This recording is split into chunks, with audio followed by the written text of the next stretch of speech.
Okay, hi everyone. I hope you can hear me. If not, please let me know. My name is Anya Grushina, and today I will talk about nanoscale heating and non-invasive patterning.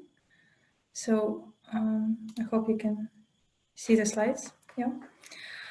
So let's begin with a few key technology aspects that are relevant for today's webinar. So thermal scanning probe lithography, as the name suggests, is driven by heat. And heat is a universal stimulus, which means it can affect any material. Well, of course, it depends on the temperature and on the material, how it is affected, but we'll talk about this a bit later. And how it is done in the case of the NanoFrazor. So the microheater that is integrated in the cantilever, I will show it in the next slide, is well calibrated and can go up to 1100 degrees Celsius. And it heats the tip that actually is in contact with the sample. And the temperature at the tip sample contact is actually very difficult to define precisely, and I'll talk about this in more detail shortly. So what can you do with this? You can actually do quite some things. Among them, material you can remove and convert material. You can also add material, but we're not going to discuss it today. And for very comprehensive overview of all the applications of everything you can do with the heat at the nanoscale, I recommend you to check the review called Thermal Scanning Probe Lithography, the review. It has a history of how the field appeared. It presents all the known to us applications of the technology. It also includes a very comprehensive table of materials ever patterned using TSPL, which is the short for thermal scanning probe lithography, and it has a very extensive list of references. So if you have some idea and you would like to plan your own experiment, this is a very good starting point. So today I will try to answer three big questions we often get. First question is, what is the temperature at the tip sample contact? Second is, can I heat my sample to a high temperature, let's say above 500 degrees Celsius? And will my sensitive samples be affected by heat? So all these questions are very important, and let's have a closer look. So first of all, the NanoFrazor thermal cantilevers. Here you see the top view of our cantilevers. And so the heater is integrated here. And it heats, so on this picture it would be here, and it heats this silicon tip through acoustic phonons that carry the heat. And here a very important thing to mention is that the tip is actually ultra sharp. It reaches the radius of less than 2 nanometers, right? And the mean free path of acoustic phonons in silicon is around 70 nanometers. And the moment the tip is narrower than that, the phonons get scattered, which makes the heat transfer less efficient, right? And this means that even if we heat this microheater to, let's say, 1000 degrees Celsius, it doesn't mean that the tip will be also at the same temperature. Actually, we're pretty sure the tip will be colder than that. So what are the factors affecting the actual temperature at the tip sample contact? It depends on quite a few parameters.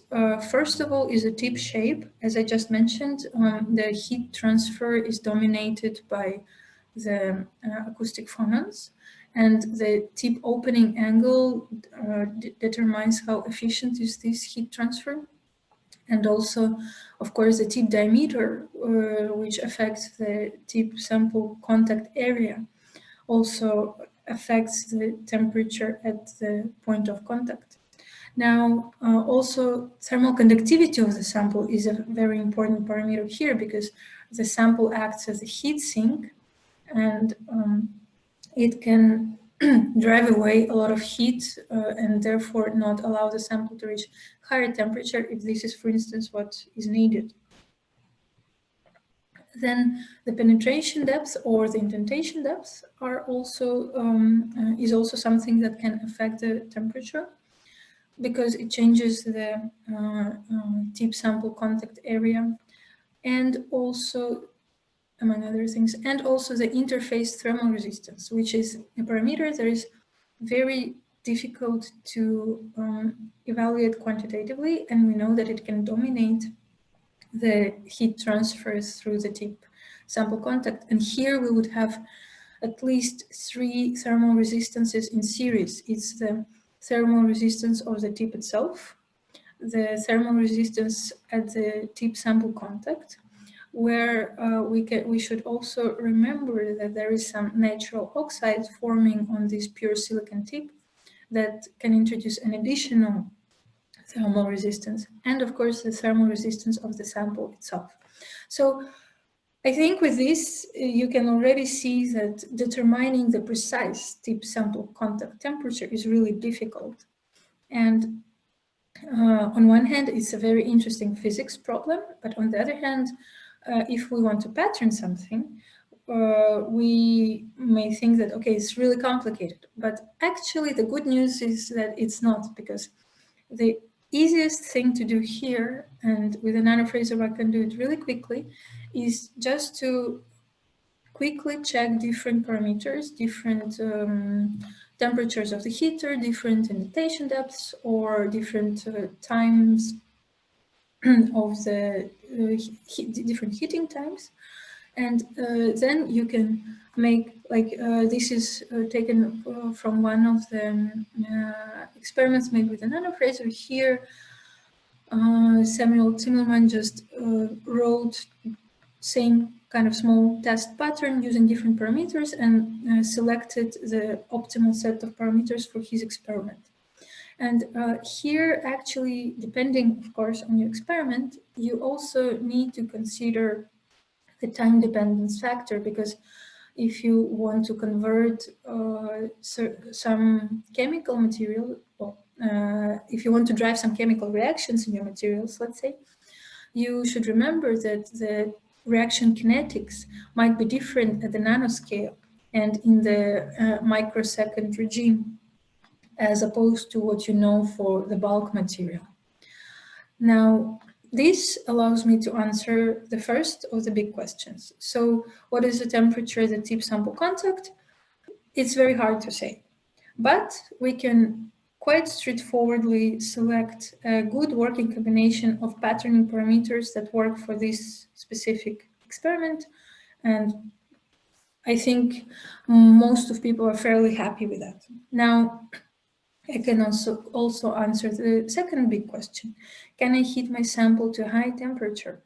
So the answer is it depends. It depends on how high temperatures that you want to reach and what is the sample you're using.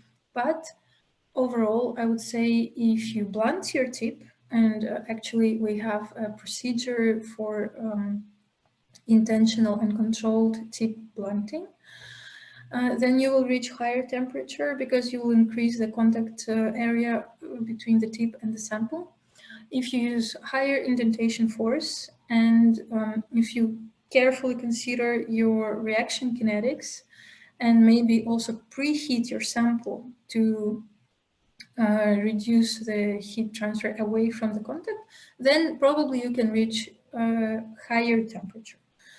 But again, here the best answer is given by the experiment. So it's the best approach here is just to quickly try to calibrate the tip and for your material and see if it works.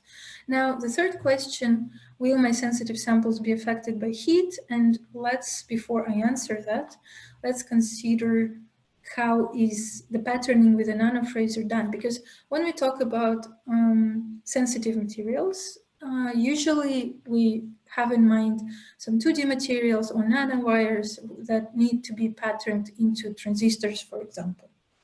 And here, the important distinction to keep in mind is that we don't touch the sample itself by the tip, but we pattern the resist stack on top of it, right?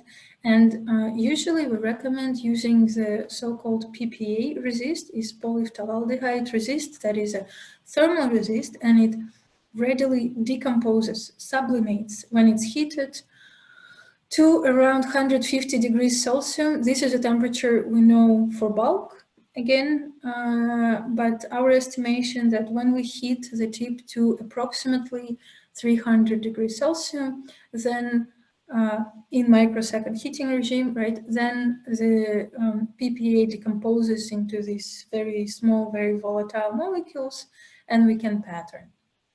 We also know that this is an endothermic reaction, so the heat is fairly localized under the tip, because the tip shape is actually the final limit of the achievable resolution for NanoFrazor lithography. So, you know, we usually quote that is sub 10 nanometers is the resolution achievable by the NanoFrazor, and it's comparable with a tip size of a few nanometers. Now, the most typical process for patterning is a bilayer liftoff, as I'm sure most of you know. So in our case, we use PPA as a top layer. So this is the layer that we pattern. And under the PPA, we have some liftoff resist or PMMA or PMGI that depends on the materials, it depends on the experiment. But there is usually two layers of the resist. The top one is used for patterning, and the bottom one is used for creating the undercut for further metal evaporation and liftoff. And using this approach, you can get, so here actually you can see this double layer stack with an undercut and evaporated metal. So using this approach, you can get very neat lines. So here we have 70 nanometer half pitch lines already transferred into platinum. And you can even achieve very high resolution features like tapered electrodes with a gap of just a few nanometers between them. So this is a really powerful method, and we will try to figure out what would be the temperature under the resist, because this is where our samples are, right? So this would be the modeling parameters. I'm not going to go into many details about that. I will just say that we try to model it for PMGI resist under the PPA, and we really went for the upper bound estimation. So we consider that the tip temperature is the same as the heater temperature, etc., etc. That we consider really long heating time. So the upper bound simulation, here is the result, shows that heat is indeed very localized under the tip. And if you consider the depth of, let's say, 200 nanometers under the tip, then using all the upper bound assumptions, we get the maximum temperature rise of around 50 degrees Celsius. Or, yeah, and in fact, if you use the realistic numbers, we are pretty confident that the temperature rise at the sample is well below 10 degrees Celsius. And if it's too much for you, you can also protect your sample by adding a few other layers to your stack. So will my sensitive samples be affected by heat? No. And also there are a few other important benefits of the NanoFrazor lithography that are relevant to this question. And in order to talk about them, I will show you a couple of examples first. So nanowire transistors are notoriously known to be difficult to make for a few reasons. And one of them is that the nanowires are usually randomly distributed over the substrate, and it's difficult to find them, and it's difficult to do the precise overlay. And another reason is that while you fabricate them with, for example, e-beam lithography, which is the most typical approach, right? You implant charges in the gate dielectric, and that deteriorates the device performance. So here we show a device where the top gate on top of the indium arsenide nanowire was patterned using the NanoFrazor. And the experimenters who did this work observed no charging of the gate oxide, which resulted in really superior performance of this transistor. And if you look also at the 2D materials, then in a recent work from New York University, then you can see the comparison between an MOS2 flake patterned using NanoFrazor and e-beam, and you see that whereas the flake is fairly clean and nice after being patterned with a TSPL, e-beam produced a lot of left a lot of residues on the surface of the flake, and also made the edges quite ragged.